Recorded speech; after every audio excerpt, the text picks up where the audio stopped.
ఎక్కడో సత్యలోకంలో భావసమాధిలో ఉన్నాడు చతుర్ముఖ బ్రహ్మగారు. ఈ చప్పుడు ఆయన చెవుల్లో పడి ఆయన బహిర్ముఖుడయ్యాడు. కమండలం పట్టుకుని సత్యలోకంలోంచి బయటికి వచ్చాడు. ఏమిట్రా ఈ అల్లరి, ఏమిటి చప్పుడు అన్నాడు. స్వామి ఆశ్చర్యం, పాలసముద్రం చిలుకుతున్నారు చూడండి, నారాయణుడు కూడా ఉన్నారన్నారు. ఆయన కూడా పైనుంచి కిందకి చూస్తున్నారు. పాలసముద్రం చిలుకుతుంటే హోరెత్తిపోతోంది. చిత్రం ఏమిటో తెలుసా అండి, చిలికేసేటప్పుడు ఎంత సరదాగా ఉందో.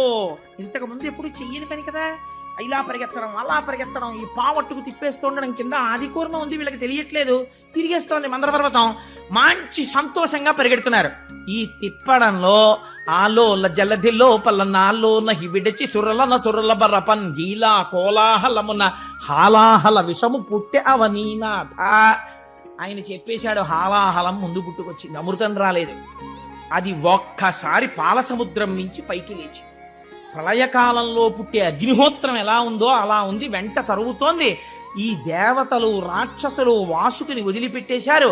చతుర్ముఖ బ్రహ్మగారు సత్యలోకంలో ఉన్నవాడు, ఆయన కూడా పరుగు మొదలెట్టాడు. ఆయన శ్రీమన్నారాయణుడు రక్షించడం కోసం వాళ్ళతోనే ఉన్నాడండి పరమాత్మ. అందరూ కలిసి పరిగెత్తారు. ఎక్కడికి పరిగెత్తాలి ఇప్పుడు, ఎవరు రక్షిస్తాడు? పర్వతాలు కాలిపోతున్నాయి, గుహలు కాలిపోతున్నాయి, మనుషులు కాలిపోతున్నారు, సిద్ధుల విమానాలు కింద పడిపోతున్నాయి, లోకాలన్నీ అగ్నిహోత్రం ప్రబలిపోతోంది, అరణ్యములు దహించుకుపోతున్నాయి, ప్రాణులు మాడిపోతున్నారు.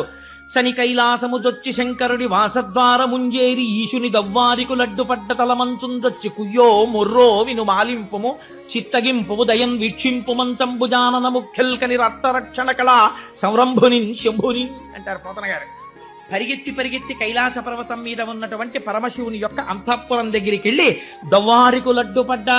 ఏమిటి ఇంతమంది పరిగెత్తుకొచ్చి లోపలికి వెళ్ళిపోతున్నారు, వెళ్ళకూడదని శూలాలు అడ్డెట్టారు. ఉండమయ్యా బాబు, వెనకాల హాలాహలం తరుగుకొచ్చేస్తోందని శూలాలు తోసేసి లోపలికెళ్ళి ఇంకా లోపల గదిలోకి వెళ్ళకూడదని అక్కడే నిలబడి కుయ్యో ముర్రో విను మాలింపుము చిత్తగింపుము దయన్ వీక్షింపు మంచంబుజానన ముఖ్యల్. పోతన గారు లైవ్ టెలికాస్ట్ అండి, ఘంటం పరిగెడుతోంది కానీ ఇక్కడ దర్శనం చేస్తూ ఆ ఘంటం వెళ్ళిపోతోంది, ఆంధ్రీకరణ. అలాంటప్పుడు అయ్యా మహానుభావ సాంబ సదాశివ శంభో మహాదేవ ఇలాంటి స్తోత్రాలు చేయరు. ఓయమ్మో వచ్చేస్తోంది అగ్నిహోత్రం, బాబోయ్ స్వామి రండే రండే అంటారు. అందుని కుయ్యో ముర్రో తెలుగు మాటలు యథాతథంగా వేశారు పోతన గారు. విను మాలింపుము చిత్తగింపుము దయన్ వీక్షింపు మంచంబుజానన ముఖ్యల్. బ్రహ్మాది దేవతలు అరుస్తున్నారు బయట. నిలబడుతుంటే పార్వతీ సహితుడై లోపలున్నాడు స్వామి. విన్నాడు, అయ్యో ఏదో ఆపదొచ్చినట్లుంది పార్వతి అని గబగబ బయటకు వచ్చేసాడు స్వామి. వాళ్ళు వచ్చేసారు. ఇప్పుడు కూర్చోండి లోపల నుంచి కుర్చీలు పట్టరా, చాలా మంది వచ్చేసారు. లేకపోతే అలా సప్లై ఆఫీస్కి వెళ్ళి 4 కుర్చీలు ఎట్రా, లేకపోతే నా తపశ్శక్తితో 4 మంటపాలు నిర్మిస్తాను అందరూ.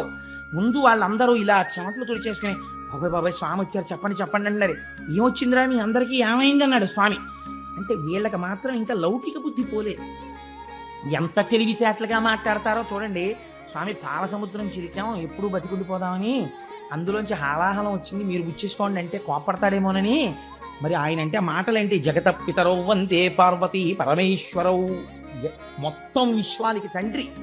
అందుకని ఆయన దగ్గరికి వెళ్ళి భూతేశ భూతాత్మ భూతభావన రూప దేవ మహాదేవ దేవవంద్య, ఈ లోకములకెల్ల ఈశ్వరుండవు నీవు, బంధమోక్షములకు ప్రభుడవీవు, శక్తియుతుడవీవు, శబ్ద యోనివీవు, జగదంతరత్నవీవు, ప్రాణమరయ అఖిలమునకును.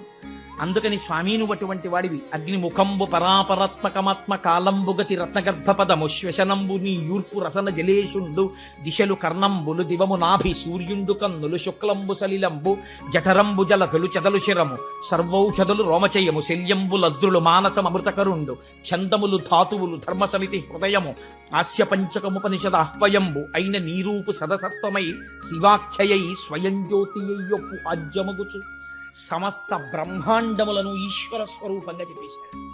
ఈశ్వర, ఈ విశ్వమంతా నిండి నిబిడీకృతమైనటువంటి వాడివి నువ్వే, నువ్వు తండ్రివి. మేము చెయ్యకూడనటువంటి పని ఒకటి చేశాం.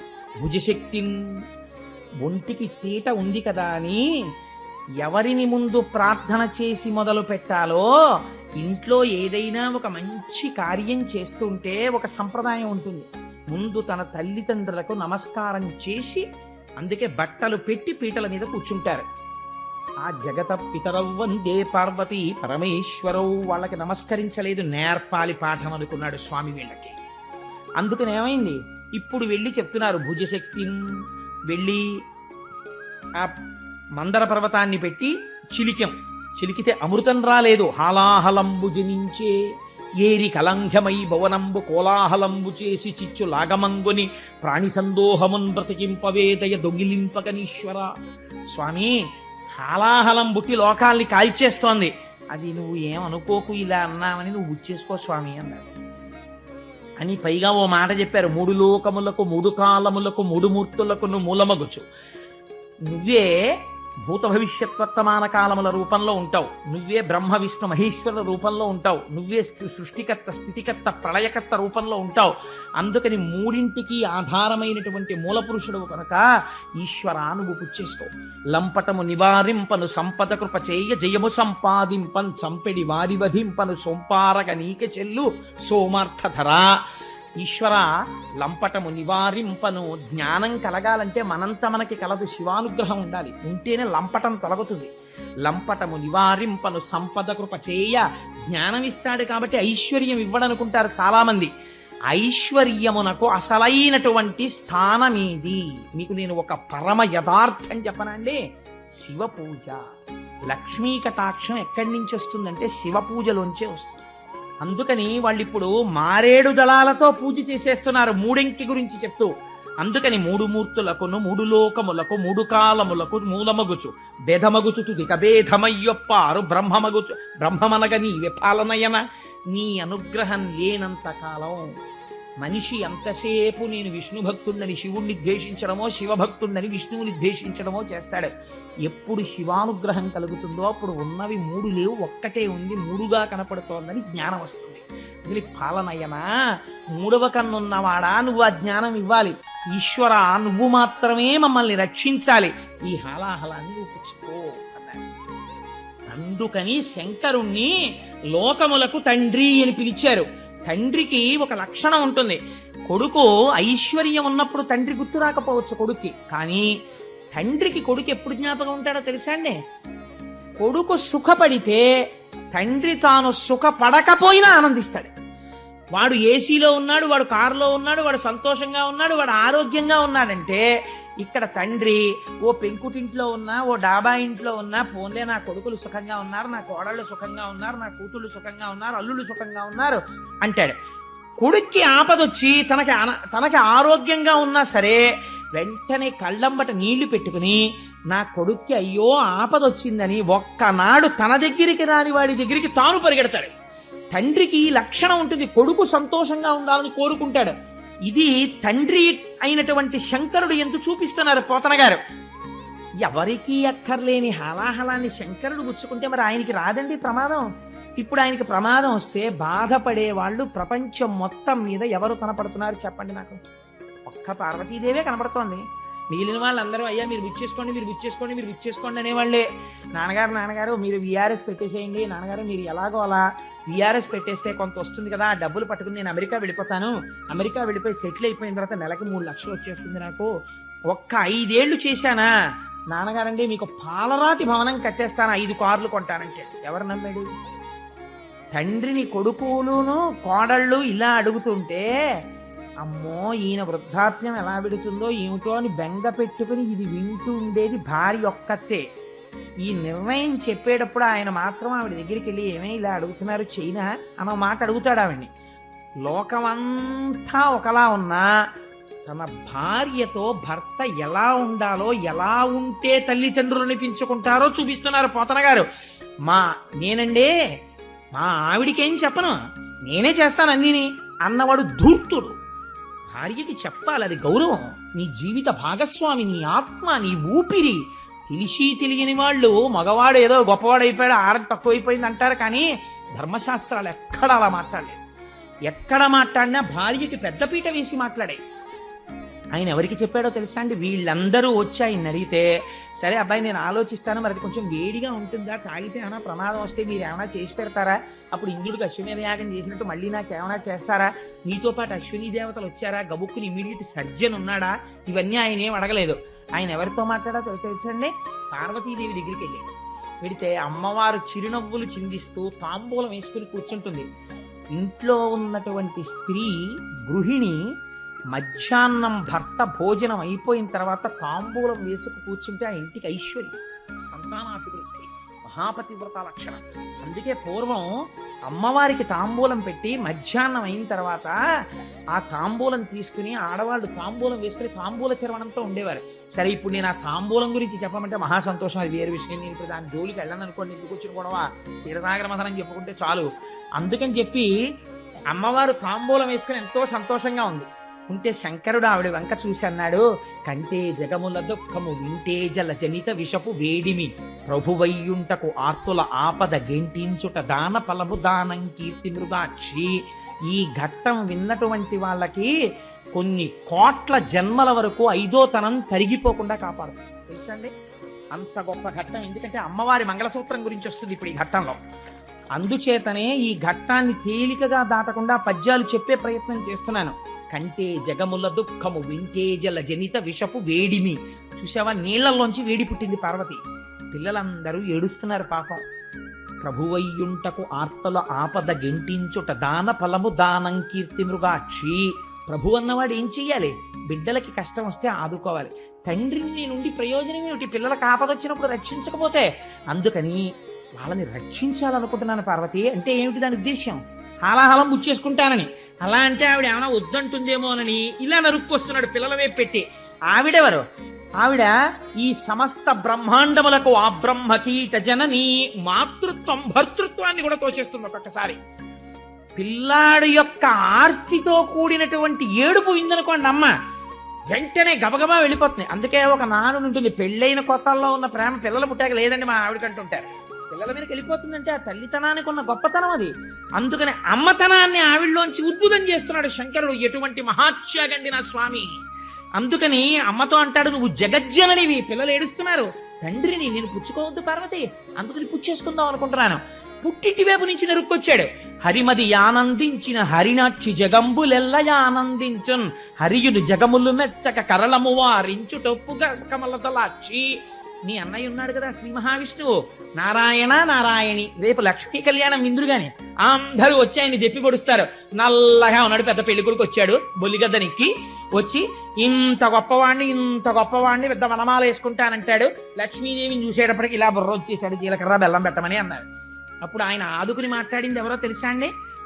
ఆయన పోలికలతో ఉన్న నల్లటి పిల్ల ఎవరో తెలుసా అండి? పార్వతీదేవి. నారాయణి మా అమ్మే, అందుకే నల్లగా ఉంటుంది పార్వతీదేవి. ఆవిడ వచ్చి నారాయణుణ్ణి ఎంత వెనకేసుకొచ్చిందో మీకేం తెలుసు. నలుపు గొప్పతనం ఎంతో అని అసలు ఆ నలుపు గురించి మాట్లాడుతుంది. నల్లగా ఉన్న వాళ్ళందరికీ అభయమే. అలాంటివి చెప్పి ఏమిటో నలుపు అంటారు, మా నలుపులో ఎంత నాణ్యం ఉందో అని చెప్పుకోవచ్చు. అంత నలుపు గురించి చెప్పింది ఆవిడ ఆ రోజున. అటువంటి తల్లి కదా ఆ నారాయణుడు. నారాయణి స్త్రీ రూపంలో ఉంటే పార్వతీదేవి, పురుష రూపంలో ఉంటే శ్రీ మహావిష్ణువు. అందుకే ఇద్దరు అలంకార ప్రియులై ఉంటారు. ఇద్దరు ఈశ్వరుడి పక్కకే చేరిపోతారు, పరమశివుడి పక్కకి. అందుకని చిత్రం ఏమిటంటే ఈ పార్వతీదేవి వంక చూసి చెప్తున్నాడు, మీ అన్నయ్య స్థితికారుడు, లోకాలన్నింటినీ నిలబెట్టాలి. లోకాలకు ఇబ్బంది వచ్చింది, మీ అన్నయ్య కూడా వచ్చాడు. బావమరిది బతకగోరుతాడు, బావమరిది వచ్చినప్పుడు పెద్ద అతిథి. మరి నేను ఆయన్ని సంతోషపెట్టద్దు, ఇవాళ నేను ఆయనకు ఉపకారం చేయదు, మీ అన్నయ్య ఏమైనా అనుకోడు, నేను నా వల్ల అలా అవుతుందో అంటే, అందుకని నేను చేసేస్తాను. వాళ్ళది ఎంత పవిత్రమైన అనుబంధం అండి. ఈ శివకేశవుల మధ్య భేదాలు చెప్పే వాళ్ళకి నోళ్ళు ఎలా వస్తాయో నాకు అర్థం కాదు, ఏ పురాణంలో లేనిది. అందుకని హరిమది ఆనందించిన హరినాక్షి జగంబులెల్ల ఆనందించున్ హరియును జగములు మెచ్చక గరళము వారించు టొప్పు కమలదలాక్షి. భక్షింతు హాలాహలమును రక్షింతును ప్రాణికోట్లు మధుర. నేను తినేటప్పుడు ఎలా తింటానో తెలుసా? రక్షింతు ప్రాణికోట్లను భక్షింతును హాలాహలము మధుర పలరసము క్రియన్. వీక్షింపుము నేవు నేడు అని నేను ఇప్పుడు ఒక చిన్న ద్రాక్ష పండు తినేసినట్టు తినేస్తాను పార్వతి ఈ హాలాహలాన్ని. దానివల్ల నాకేమైనా ఇబ్బంది వస్తుంది అనుకుంటున్నాయేమో, ఏం భయం లేదు. నువ్వు అలా చూస్తుంది. ఎలా తింటానో తెలుసా? తినేటప్పుడు పండు నోట్లో పడేసుకుంటాను. రక్షింతు ప్రాణికోట్లను, ఈ ప్రాణికోట్లన్నింటినీ రక్షిస్తాను. ఇదొక దివ్యమైన లీల, నా లీల. ఈ లీల చూసి మనసులో అనుభవించిన వాడికి రక్షణ. అందుకని నాకు ఇప్పుడు కొత్త బిరుదునామం వస్తుంది. నువ్వేం చేస్తావో తెలుసా? హాయిగా అలా కూర్చుని వీక్షింపుము నీవు నేడు వికచాబ్జముఖి. ఇంత మాత్రం వెంగటికోక మా ఆయనకి ఏమవుతుందోనని అని చక్కగా సంతోషంగా అలా చూడు, నేను ఎలా తినేస్తానో చూస్తున్నాడు అన్నాడు. అంటే ఆవిడంది, సరే నీకు ఎలా ఇష్టమైతే అలా చేయండి. భార్యలు సాధారణంగా ఓ మాట అంటుంటారు, వాళ్ళకి కొంచెం ఇష్టం లేని పని ఏమో అనుకున్న దాన్ని చేయడానికి ఈయన పెద్ద పునాది వేస్తాడు. వేసి ఈశ్వరి ఈశ్వరి అంటే నాకు నోటికి గబుక్కుని వచ్చేస్తుంది, ఏదో ఇలా చేస్తే మనకి చాలా మంచిది, చక్కగా ఏమిటి మనుష్యులమై పుట్టి చక్కగా మనం చేసిన తర్వాత ఓ పుణ్యకార్యం చెయ్యాలి కదా, ఏం పర్వాలేదు అంతగా అయితే వచ్చే నెల జీతంలోనో ఎక్కడో మనం దాచుకుందాం 1000 రూపాయలు, ఈ నెల ఇలా ఖర్చు పెట్టేస్తే బాగుంటుందని నేను అనుకుంటున్నాను, మళ్ళీ కాలము దేశము అన్నీ కలిసి వస్తాయా అని ఇన్ని చెప్తే ఆవిడ ఏమంటుంది, ఓహో వీడికి అటువైపు ఉంది అందుకని ఇంత ప్రణాళిక చెప్పాడు మనకు అనుకుని, మీకు ఎలా ఇష్టమైతే అలా చేయండి అంటే కదండి. అలాగే అంది పార్వతీదేవి, మీకు ఎలా ఇష్టమైతే అలా చేయండి అంటే కళ్ళు తిరిగి కింద పడిపోయిన వాడు పరీక్షిత్. ఏమయ్యా లోకమంతా హలాహలం పుచ్చుకోమంది, ఎంత మంచం మీద ఉన్న మొగుడైనా పెళ్ళం ఏమంటుంది, నా పసుపు కుంకాలు నిలబడితే చాలంటుంది, కానీ ఆయనకు 4 మాత్రలు వేసి లాగే అవతల పారేద్దరు అంద కదా. అలాంటిది ఆయన థమ్సప్ పుచ్చుకుంటున్నాడా, కోకోకోలా పుచ్చుకుంటున్నాడా, హలాహలం పుచ్చుకుంటున్నాడు. ఆవిడ చూస్తే లోకములకంతటికి పెద్ద ఇల్లాలు, పెద్దింటమ్మ అని పేరు, పసుపు కుంకాలకి సంబంధించిన విషయం, భర్తని హాలాహలం పుచ్చుకోమని ఎలా ఒప్పుకుందయ్యా పార్వతీదేవి అన్నాడు. అంటే పోతన గారు, వ్యాస భగవానుడు వీళ్ళందరూ పరవశించి చెప్పుకున్న పద్యం మీకు చెప్పాను కదా. పోతన గారు ఏదైనా గొప్పది చెప్పవలసి వస్తే చిన్న పద్యంలో చెప్తారు. పోతన గారు అన్నారు, పార్వతీదేవి శంకరుణ్ణి హాలాహలం పుచ్చేసుకో అని ఎందుకు అనగలిగిందో తెలుసా? మృంగెడివాడు విభుండని మృంగెడిది యుగరళ మనియు మేలని ప్రజకున్ మింగమని సర్వమంగళ మంగళ సూత్రము నెంతమది నమ్మినదో. ఆవిడ శంకరుడు విషం తాగుతున్నాడని తెలుసు, విషం తాగితే ప్రమాదమని తెలుసు, తాగుతున్నవాడు తన భర్తని తెలుసు, అయినా తాగమంది. ఎందుకంతో తెలుసా? ఆవిడ సర్వమంగళ, ఆవిడ సర్వమంగళయ్యి ఆవిడ మెడలో మంగళసూత్రం ఉండగా శంకరుడికి ఇబ్బంది ఎందుకు వస్తుందయా? తాగేయమంది. తన మెడలో ఉన్న మంగళసూత్రమును సర్వమంగళ అన్న దేవత ఉన్నది. అందుకే స్త్రీ నిద్రలేస్తే పక్కన ఉన్న భర్త పాదములకు నమస్కరించరు, లేవగానే ముంద తాళిబొట్టు తీసి నమస్కరిస్తారు. అలా నమస్కరించగలిగినటువంటి స్త్రీల వలన ఈ దేశానికి ప్రపంచవ్యాప్తంగా గౌరవం వచ్చింది. లేకపోతే ఎక్కడుందండి ఇటువంటి స్త్రీ జాతి వేరొక దేశంలో? ఇవాళ కలిసి ఉంటే కలిసి ఉండడం, పప్పు మాడిపోయిందంటే విడాకులు ఇచ్చి వెళ్ళిపోవడమే. కానీ ఎంత ధూర్తుడైనా లేవగానే ఇలా కళ్ళకద్దుకొని అమ్మా సర్వమంగళ, నన్ను కొట్టిన గాడిద కొడుకు కూడా ఇలాగే బతికుండాలని కోరుతుంది ఆ స్త్రీ. ఇది స్త్రీ జాతి ఔన్నత్యం ఈ దేశంలో. దీని గురించి తక్కువ చేసి మాట్లాడటం ఎప్పుడూ చేయలేదు పురాణాలు. కాబట్టి మంగళసూత్రము నెంతమది నమ్మినదో, శంకరుడి జీవనమునకు హేతువు పార్వతీదేవి మెడలో మంగళసూత్రం అని తీర్పిచ్చారు పోతన గారు. మా శంకరాచార్య స్వామి అయితే సౌందర్యలహరిలో ఇంకో అడుగు ముందుకేసి సుధామప్యాస్వాద్య ప్రతిభయజరా మృత్యుహరిణి విపద్యంతే విశ్వే విదిశతమఖముఖాద్యాది విశదః కరాళం యక్షేళం కబలతవ తక్కాల కలనా నశంభోస్తన్మూలం తవజనని తాటంక మహిమా అన్నారు.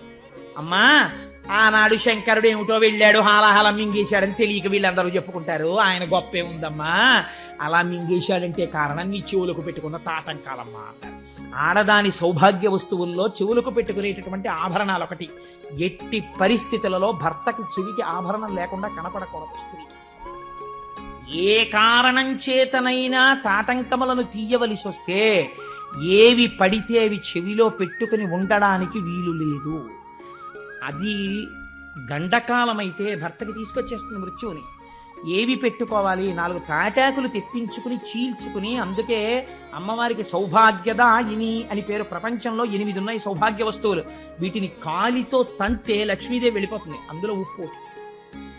అందుకే ఉప్పొద్దు అని కానీ ఉప్పు తగ్గిందని కానీ భోజనం దగ్గర అనరు. భోజనం అయిపోయిన తర్వాత చెప్తారు ఉప్పు తగ్గిందని. అందుకే ఉప్పు తగ్గిందని ఉప్పు లేదని అనకూడదు కాబట్టి ఉప్పు చివర వేసి వదిలేస్తారు. తప్పించి ఉప్పు అంత మంగళ వస్తువు తెలుసా అండి. అందుచేత ఉప్పు, పెరుగు, అనుములు, తాటి చెట్టు ఇలా కొన్ని ఉన్నాయి. ఆ తాటాకు యందు అమ్మవారి తత్వం ఉంటుంది, సౌభాగ్య వస్తువు. అందుకే తాటంక మహిమ అంటారు. అసలు అప్పుడప్పుడు చెవులో తాటాకు పెట్టుకుంటూ ఉండాలి. పూర్వం తాటాకే పెట్టుకునేవారట, అందుకే తాటంక మహిమ అంటారు. తాళి అన్నది కూడా తాళ. పూర్వం తాటాకు కట్టించేవారు మంగళసూత్రంలో, తాళ కదా, అది కదా సౌభాగ్య వస్తువు అని. అందుచేత ఆ తాటి ఆకు ముక్క చెవిలో పెట్టుకుని ఆభరణాన్ని తీయాలి తప్ప అలా ఎప్పుడు పడితే అప్పుడు చెవికి ఉన్న ఆభరణం తీయకూడదు. ఒకవేళ తీసినా భర్తకి కనపడకూడదు. ఆ చెవికి ఆభరణాలు లేనప్పుడు చెప్పాలి, ఏమంటే మీరు కాసేపు నన్ను చూడకూడదు అని చెప్పాలి. చెప్పి మళ్ళీ ఆభరణం కడుక్కుని మళ్ళీ పెట్టుకున్నాక భర్తని చూడాలి. ఈలోగా గబుక్కుని ఎవరైనా చూస్తారేమో అని తాటాకు పెట్టుకుని ఉండాలి.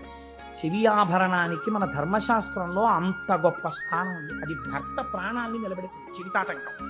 సరే, అందుచేత అమ్మా మంగళసూత్రము నెంతమది నమ్మినదో, ఆ తల్లి మంగళసూత్ర మహాత్యమయ్యా. తన చుట్టూంచుర సంఘముల్ జయ జయధ్వానంబులన్ బొబ్బిడన్ ఘనగంభీరవంబుతో శివుడు లోకద్రోహి ఉంపోకు రమ్మని కింగేల తమల్చి కూర్చి కటిగానంకించి జంబూపలంబున సర్వంకటమున్ మహావిషము నాహారించి హేలాగతిన్.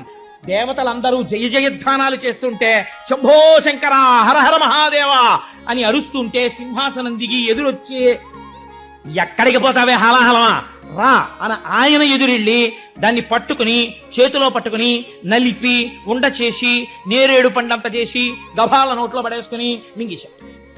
మింగేస్తే మరి ఆయనకి ఏమైపోలేదా అని అనుమానం వస్తుందేమో అని వెంటనే పోతన గారు చెప్పారు. కడలంబారవు పాప పేరు వడలన్ ఘర్మంబు జాలంబు పుట్టదు నేత్రంబులు నెర్రబారవు నిజ జూటాచంద్రుడున్ కందడున్ వదలాంభోజము వాడదా విషమును ఆహ్వానించుచో డాయుచో పదిలంబై కడిచేయుచో దిగుచుచో భక్షించుచో మృంగుచోన్. ఎదురెళ్ళినప్పుడు కాని, పట్టుకున్నప్పుడు కాని, ముద్ద చేసినప్పుడు కాని, నోట్లో పెట్టుకున్నప్పుడు కాని, మింగినప్పుడు కాని వేడి చేసి ఓ పొక్కు పొట్టలేదు ఆయన ఒంటి మీద. ఇంత చల్లటి చంద్రుడు కందిపోలేదు. పిల్లపాములు ఆయన ఉంగరాల కింద పెట్టుకుంటాడు, చుట్టుకుంటాడు. ఓ పిల్లపాము వేడిగా ఉందని పక్కకి జారిపోలేదు. అలా నవ్వుతూ కూర్చున్నాయి. ఆయనకి ఒంటి మీద ఓ పొక్కెక్కలేదు, ఓ వేడి చేయలేదు. అలా చల్లటి చూపులతో అలాగే ఉన్నాడు. శంకరుడి పాదములను నమ్ముకున్నవాడు కూడా హాలాహలం లాంటి కష్టం వచ్చినా అలాగే ఉంటాడు చల్లగా. నా స్వామి పాదములు పట్టి ఉన్నాడు కాబట్టి వాడికి బెంగ ఉండదు. అందుచేత కానీ హరుడుగళమునందు హాలాహలము పెట్ట కప్పు కలిగి త్వరని కడుపు నొప్పి అని సాధురక్షణం సజ్జనులకు నిన్న భూషణంబు కాదే భూవరేంద్ర అంటారు పోతన గారు.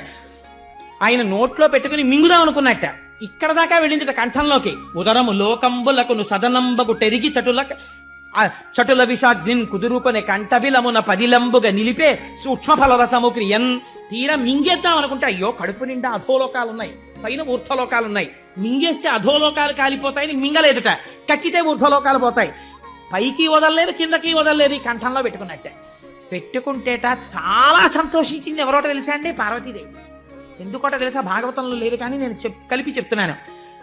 శంకరుడు మహాజ్ఞాని, తెల్లగా మెరిసిపోతుంటాడు. అసలు ప్రపంచంలో అందం ఎవరిదో తెలుసా అండి? శంకరుడిది. లింగ పురాణంలో చెప్తారు శివుడి అందం అంటే ఎలా ఉంటుందో. సామాన్యమైన అందం కాదైంది. అప్రాకృత శరీరం తం అతిమన్మథరూపిణం ఘృతరీతి ఘనీభూతం సచ్చిదానంద విగ్రహం. అలా ఉంటాడు ఆయన. పేరుకున్న నెయ్యిలా ఉంటాడు. అంత నాగభూషణుడు. అందుకని చంద్రోద్భాసిత శేఖరే స్మరహరే గంగాధరే శంకరే సర్పైర్భూషిత కంఠకర్ణ వివరే నేత్రోద్ధ వైశ్వానరే దంతిత్తకృత సుందరాంబరధరే త్రైలోక్య సారే హరే మోక్షార్థం కురుచిత్త వృత్తి మమలాం అంతైస్తు కింకర్మభిహి అంటారు శంకర భగవత్పాదులు. ఆయన చేసిన లీలల వల్ల ఆయనకి ఆభరణాలు వచ్చాయి. అందుకని నాగాభరణుడు ఆయన. అందుకని ఆయన ఏం పుచ్చుకోడు. కానీ ఇవాళ కంఠంలో నీలంగా ఉండిపోయిందిట ఆ విషయం. ఉండిపోతే పార్వతీదేవి అనుకుందిట, అబ్బాయి నాళ్ళకి నీలమణి పెట్టుకుంటే కంఠం నీలంగా కాంతి పడి ఎలా ఉంటుందో మా ఆయన అలా ఉన్నాడని పొంగిపోయింది. లోకం పొంగిపోయిందిట. కడుపులోకి తీసుకోలేదు, బయటికి వదలలేదు, కంఠంలో పెట్టుకున్నాడని లోకం పొంగిపోయిందిట. అప్పటి నుంచి ఆయనకు పేరు వచ్చింది. నీలలోహితుడు, నీలగ్రీవుడు అని ఆయనకి నీలకంఠుడు అని పేరు. నీలకంఠ అని పిలిస్తే చాలట, ఓహో ఎవడో నేను చేసినటువంటి లీల స్మరించి పిలుస్తున్నాడని పొంగిపోతాట. అందుకే హాలాహల భక్షణ కథ హేలాగతి విన్న వ్రాయనెలమిపటింపన్ వ్యాళానల వృశ్చికముల పాడైచట రెట్టి జనులు భయ విరహితులై. 3 ప్రమాదములు హాలాహల భక్షణం విన్న వాళ్ళకి జరగవు. ఏమిటో తెలుసా అండి? హాలాహల భక్షణం కథ విన్న వాళ్ళకి పాము కరవదు. హాలాహల భక్షణం కథని నమ్మిన వాళ్ళకి తేలు కుట్టదు. మీకు నేను ఆశ్చర్యకరమైన విషయం చెప్పనా? నేను ఒకసారి హాలాహల భక్షణం చదువుకుని ఓ 4 రోజులు పోయిన తర్వాత నుండి తగలేదు, ఆగిపోయింది. మీకు ఆశ్చర్యకరమైన సంఘటన చెప్పనండి. హాలాహల భక్షణమే నన్ను రక్షించిందేమో. నేను